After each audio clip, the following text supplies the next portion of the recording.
আসসালামু আলাইকুম, welcome to তাসবিক more tiny ওয়েলফেম। বন্ধু সব ভালো আছেন? তো আমি আলহামদুলিল্লাহ ভালো আছি। এখানে বাটা মাছ আর তুলের ডাঁটি মাছ আমি নিয়েছি। এই মাছটা যে কেন তুলের ডাঁটি বলে আই ডোন্ট নো। বাংলাদেশের মানুষদের খুব প্রিয় মাছ এটা, বাট ঢাকায় অনেকেই হয়তো চিনে না। আমি আজকে এই বাটা মাছটা রান্না করব। আমি কেটে বেছে পরিষ্কার করে নিয়েছি, আর এটা রান্না করব কাঁচা টমেটো আর 2টা আলু দিয়ে। খুবই টেস্ট হয় কাঁচা টমেটো দিয়ে, যেহেতু সিজন এসছে আমরা খুব কাঁচা টমেটো খাই। আমি কাঁচা টমেটো আলুটা ভালো করে স্কোয়ার স্কোয়ার করে কেটে নিয়েছি। বিসমিল্লাহির রহমানির রহিম। 3 টেবিল চামচ এখানে তেল অ্যাড করে দিলাম। হাফ চা চামচ গোটা জিরে এখানে দিয়ে দিলাম। জিরা ভাজা সুন্দর অ্যারোমা বের হয়ে গেলে 3টা পেঁয়াজ আর 3-4টা কাঁচামরিচ কুচানো আমি এখানে অ্যাড করে দিলাম। 1 চা চামচ আদা বাটা, 1 চা চামচ রসুন বাটা এখানে দিয়ে দিলাম। কাঁচা গন্ধটা চলে যাওয়া পর্যন্ত আমি ভেজে নিব আদা রসুনটা।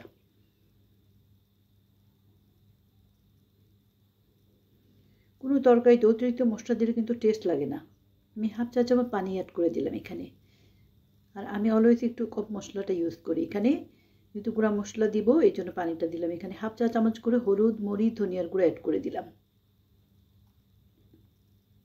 স্বাদ মতো লবণ দিয়ে দিলাম।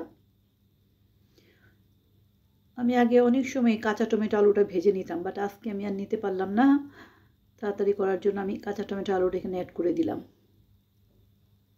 তবে ভেজে রান্না করলেও টেস্ট হয়, আবার কাঁচা রান্না করলেও টেস্ট হয়। আর কাঁচা টমেটো দিয়ে সিজন তো এখন, আমরা প্রায় অনেক মাছের সাথে এটা খাই, যেহেতু টক মিষ্টি একটা টেস্ট আছে। তো আমি ঢেকে দিলাম। খুবই অল্প হিটে রান্নাটা করছি আমি, যেহেতু এটা কষাতে হবে। তো আমি তো আজকে ভেজে নেই।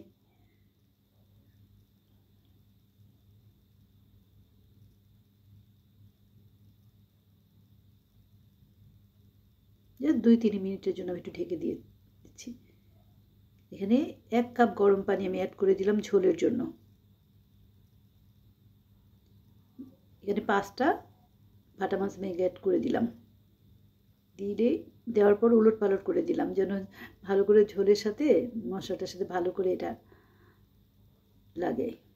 আর এই টাটকা বাটা মাছটা কিন্তু অনেক টেস্ট, আর ফ্রিজে রেখে দিলে তো অত ভালো লাগে না, এই জন্য প্রথমেই খেলে অনেক টেস্ট লাগে।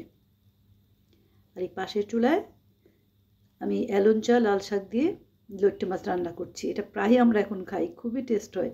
এখন রান্নাটা প্রায় আমার কমপ্লিট, এই জন্য আমি এখানে ধনিয়া পাতাটা অ্যাড করে দিলাম। আলহামদুলিল্লাহ, এইভাবে টাটকা বাটা মাছ দিয়ে কাঁচা টমেটো দিয়ে খেয়ে দেবেন কতটা টেস্ট হয়। আমি তো প্রায় প্রতিদিন যা রান্না করে আপনাদের সাথে শেয়ার করি, চেষ্টা করি। আজকে বাটা মাছ রান্না করছি টমেটো দিয়ে, লাল শাক, ডাল, ভর্তা, ভাত।